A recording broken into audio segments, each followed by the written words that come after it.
परम पूज्य आचार्य जी, जिस दिव्य शक्ति से आप जो है रोगों का निदान और उपचार करते हैं फोटोग्राफ्स देख के, उसको लोग दिव्य तो मानते ही हैं, उसको अद्भुत तो मानते ही हैं, आश्चर्य तो करते ही हैं, बहुत बड़ी समाज सेवा भी मानते हैं। जैसे एक पत्र का मैं उल्लेख करना आपसे चाहूंगा। ये पत्र हमारे पास आया है शिवानी शर्मा जी का, पिंजौर से, हरियाणा से। इन्होंने अपने पत्र में उल्लेख किया है कि हम आपका कार्यक्रम रोज देखते हैं।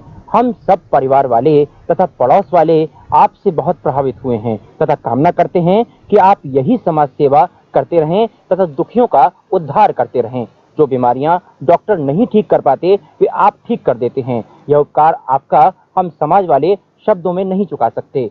इन्होंने अपने माता पिता की तस्वीर भिजवाई है और आपसे जानना चाहते हैं, ये इनके सुदेश जी हैं, इनकी माता जी, तो इसके बारे में आप बताएं परम पूज्य कि इनको क्या क्या रोग हैं। उनकी माता जी सुदेश जी को एक तो अर्थराइटिस प्रारंभ हो चुका है, कफ रोग से भी ये पीड़ित हैं। इनकी टांगों में काफ़ी दर्द होता है, कमर में भी काफ़ी दर्द होता है, इनकी आंखों में भी काफ़ी पीड़ा होती है और जो पीछे का हिस्सा है वो दुखता रहता है। ये कम खाने के बाद भी इनका वजन बढ़ता है, भूखे रहने के बाद भी इनका वजन बढ़ता है, एक्सरसाइज करने के बाद भी इनका वजन कम नहीं होता।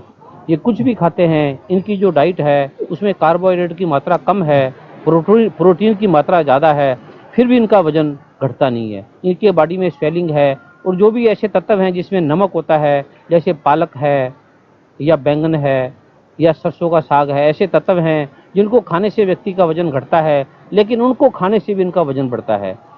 बल्कि आम लोग जो सोचते हैं, चिंता करते हैं, क्योंकि चिंता करने से सबका वजन कम होता है, लेकिन इनका चिंता करने से भी वजन बढ़ता है और इन्हें पेप्टिक अल्सर भी प्रारंभ हो चुका है, इनकी प्लीहा भी बढ़ गई है और आद्यमान रोग से भी ये ग्रस्त हो चुके हैं।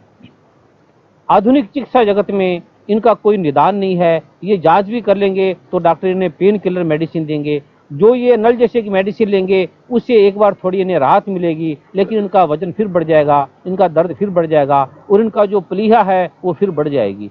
तो प्रभु की कृपा से जो मैं इन्हें मेडिसिन बताऊंगा उससे ये 5-6 माह में ही रोग से मुक्ति प्राप्त करेंगे और फिर ये पीड़ा से और संकटों से इन्हें कभी भी बेचैनी या परेशानी का सामना नहीं करना पड़ेगा। अगर ये कभी गंगा के किनारे गोदावरी का पेड़ का फल को जल में, गंगा के जल में ही भिगो दें, उसके जल में 100 ग्राम सौंफ, 10 ग्राम जीरा, 5 ग्राम काली मिर्च, 100 ग्राम गुग्गल, 10 ग्राम अश्वगंध, 5 ग्राम बेलपत्र, 5 ग्राम सेहुल, 5 ग्राम अश्वगंधा चूर्ण, 5 ग्राम संजा और 5 ग्राम मग पीपल, सभी को बराबर भाग मात्रा में लेकर ये पीस लें, कूट लें और कपड़ छान कर लें। उसकी ये आधा चम्मच सुबह और आधा चम्मच शाम को ये सेवन करें जल के साथ। 40 दिन में ये देखकर हैरान होंगे कि इनकी सारी पीड़ाएं हैं वो 50% करीब करीब समाप्त हो चुकी हैं। लेकिन ये 10 दिन का प्रयोग बंद करके उसके बाद ये 40 दिन फिर प्रयोग करें। ऐसे ये 3 माह में इसका प्रयोग करें तो 3 माह में ही इनका 75% रोग ठीक हो जाएगा। अगर ये 2-3 माह फिर उसी तरह ये मेडिसिन का प्रयोग करें तो 5-6 माह में ये पूरी तरह रोग से मुक्ति को प्राप्त करेंगे। जो उनके गुर्दे में भी रोग हो रहे हैं, जो उन्हें गुर्दे में भी कठिनाई हो रही है, उसका भी निराकरण हो जाएगा, निवारण हो जाएगा। और ये जब ये ठीक हो जाएंगे उसके बाद ये अपने डॉक्टरों के पास जाएंगे, चिकित्सकों के पास जाएंगे, जांच कराएंगे, तो जांच करके इनके चिकित्सक खुद बता देंगे कि अब ये रोग से मुक्ति प्राप्त कर चुके हैं, अब इन्हें किसी प्रकार का कोई रोग नहीं है। तो प्रभु की कृपा से ये 2-3 माह में ही इन्हें काफ़ी आराम मिलेगा और 5-6 माह में ये पूरी तरह रोग से मुक्ति प्राप्त करेंगे। बहुत बहुत धन्यवाद आचार्य जी। अब परम पूज्य आचार्य जी, शिवानी जी ने अपने पिताजी के बारे में भी पूछा था, लेकिन उससे पहले मैं एक प्रश्न आपसे करना चाहूंगा। इसमें कोई संदेह नहीं है कि जो व्यक्ति चिंता करता है, परेशान रहता है, वो शरीर के रूप से यानी शारीरिक उसको जो है कृश भी होता है, वो कमजोर भी होता है। लेकिन इसके पीछे रहस्य क्या है कि आपने ये उल्लेख किया कि ये चिंता भी करती हैं और फिर भी इनका शरीर जो है उसका वजन बढ़ रहा है, इसके पीछे रहस्य क्या है?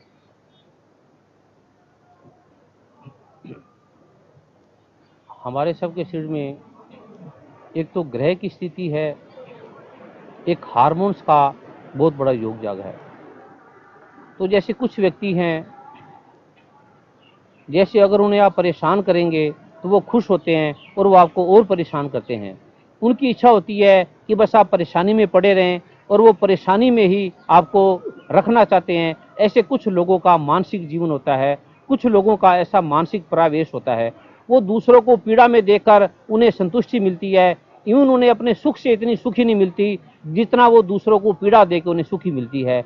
कुछ लोगों का ऐसा व्यक्तित्व है, कुछ लोगों का ऐसा जीवन है, जैसे नींबू का स्वभाव है खट्टा, जैसे चीनी का स्वभाव है मीठा, जैसे गंगा का स्वभाव है निर्मलता, जैसे सूर्य का स्वभाव है प्रकाश देना, जैसे अग्नि का स्वभाव है जलाना।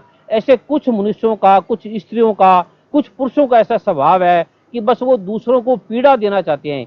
इवन आध्यात्मिक जगत में भी कुछ ऐसे व्यक्ति हैं, कुछ ऐसे लोग हैं जो अध्यात्म के मार्ग में भी, हालांकि लोग साधना कर रहे हैं, तपस्या कर रहे हैं, ध्यान कर रहे हैं, इससे भी उनको पीड़ा होती है। कुछ कुछ ऐसी शक्तियों को, कुछ ऐसी आत्माओं को, कुछ ऐसी परिवेश में वो चाहते हैं कि ये व्यक्ति भक्ति भी ना कर पाए, ये ध्यान भी ना कर पाए, ये साधना भी ना कर पाए। वो हर परिवेश में दुख देना चाहते हैं, पीड़ा देना चाहते हैं। तो कुछ हमारे ग्रह हैं, जैसे सूर्य की स्थिति है, राहु की स्थिति है, शनि की स्थिति है। ऐसी स्थिति में जब आदमी चला जाता है तो हमारे डॉक्टर तो ये कहेंगे कि हमारे हार्मोन्स हैं, उसका असंतुलन हो गया। लेकिन जो वास्तविक स्थिति है वो ग्रहों का दोष है। उस मनुष्य ने किसी न किसी जन्म में, इस जन्म में या पिछले जन्मों में किसी को ऐसी पीड़ा दी है, ऐसा कष्ट दिया है, ये ऐसे कर्म किए हैं जिससे उन्हें ऐसी अवसाद का सामना करना पड़ा है। उसके करके ये रोग होते हैं, हार्मोन का असंतुलन होता है और हमारे शरीर में रोगों का जो घर है, जो आगमन है, वो आ जाता है।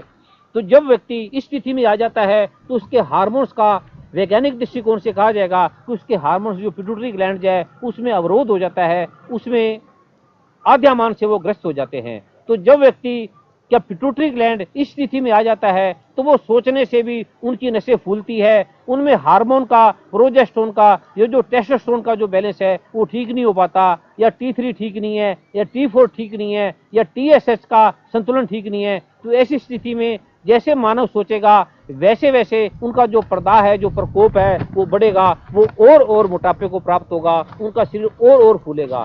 तो ऐसा व्यक्ति जब आध्यात्मिक प्रवेश में आता है, किसी संत की शरण में आता है, किसी ऋषि के पास आता है, तो अपने तपोबल से, अपनी वो आस्था से, अपनी निष्ठा से या प्रभु की कृपा से उनके रोगों का निराकरण करता है। ऐसा ग्रंथों में, शास्त्रों में उल्लेख है और ऐसे संत ऋषियों मुनियों द्वारा जाना गया है, पहचाना गया है, अनुभव में लिया गया है। बहुत सुंदर आचार्य जी, बहुत बहुत धन्यवाद।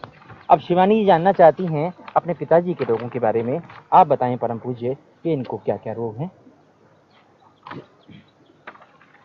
शिवानी जी के पिता को एक तो साइनोकोबालामाइन की काफ़ी मात्रा में कमी है, इनका टेस्टोस्टेरोन जो हार्मोन्स है वो काफ़ी कम हो गया है, और इनके अंदर थायमिन हाइड्रोक्लोराइड की काफ़ी मात्रा में कमी है।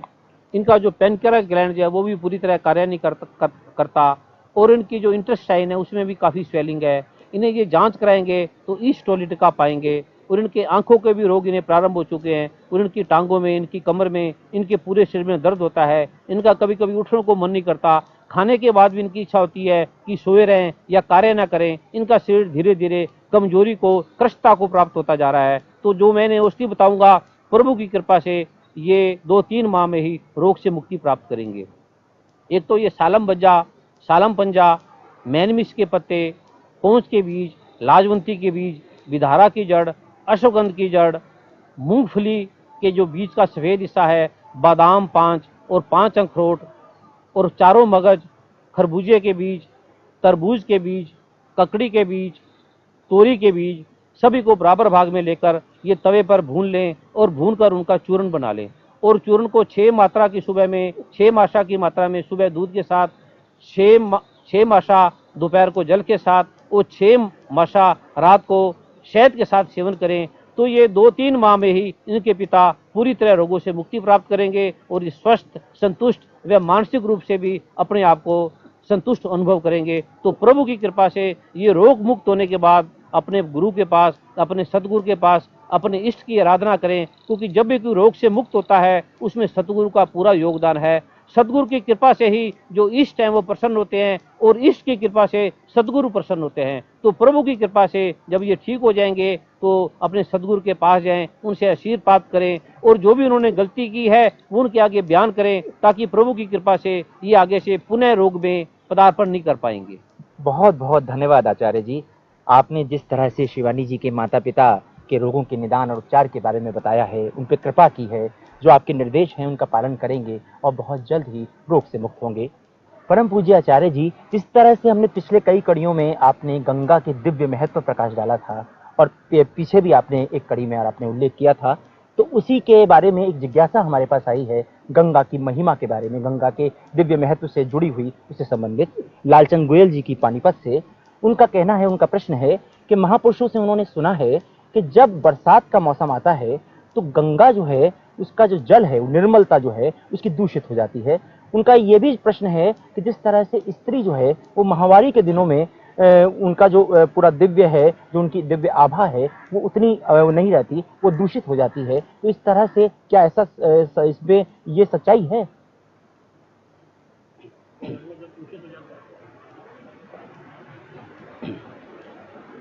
वर्मा जी, जो लालचंद जी ने पानीपत से प्रश्न किया है, प्रश्न काफ़ी महत्वपूर्ण है और ऐसे काफ़ी व्यक्तियों द्वारा ये माना गया है, ऐसा उनका मानना है। लेकिन जो आध्यात्मिक पुरुष हैं, जो दिव्य पुरुष हैं, जो गहन साधना के प्रेरणा स्रोत हैं, जैसे पृथ्वी का ऐसा कोई भी समय नहीं है जब सूर्य कम हुआ हो या ज़्यादा हुआ हो, या चंद्रमा की आभा कम हुई हो। जैसे स्त्री हैं, हम मानव हैं, ऐसी देवी देवता नहीं होते। देवी देवता में कभी विकार नहीं आता, कभी उनमें ऐसा क्लेश नहीं आता, कभी उनमें युद्ध नहीं होता, कभी उनमें काम नहीं आता, कभी उनमें क्रोध नहीं आता, कभी उनमें विकार नहीं आता। क्योंकि जब आदमी विकारग्रस्तता से हीन होता है, जब उनमें किसी प्रकार का विकार नहीं आता, तब वो देव योनि को प्राप्त होता है, तब वो देवता बनता है। तो जो दिव्य पुरुष हैं, उनके द्वारा ऐसा जाना गया नहीं है। गंगा को आप किसी समय भी स्नान करो, रात को करो, दिन को करो, किसी समय भी करो, गंगा कभी अपवित्र नहीं होती, गंगा कभी दूषित नहीं होती। ये जो दूषित जल होता है, ये बरसात के करके इसमें नाना प्रकार की मिट्टी आ जाती है, नाना प्रकार के परिवेश आ जाते हैं। गंगा में कभी ऐसा जैसे स्त्री में दोष आता है, ऐसे गंगा को स्त्री नहीं है, गंगा देवी है। स्त्री और देवी में बड़ा फर्क है, क्योंकि स्त्री माँ भी होती है, पत्नी भी होती है, पर जो गंगा है वो देवी है। देवी माता पिता से, स्त्रियों से श्रेष्ठ मानी जाती है। ऐसा ऋषि मुनियों का जानना है, ऐसा ऋषि मुनियों का मानना है। बहुत बहुत धन्यवाद आचार्य जी, क्योंकि जिस तरह का ये प्रश्न है लालचंद जी का, ये जिज्ञासा बहुत से लोगों को है। वो बहुत से लोग इस तरह का संदेह था, लेकिन आज वो संदेह की जो है वो बादल जो है वो छटे हैं, इसमें कोई संदेह नहीं है।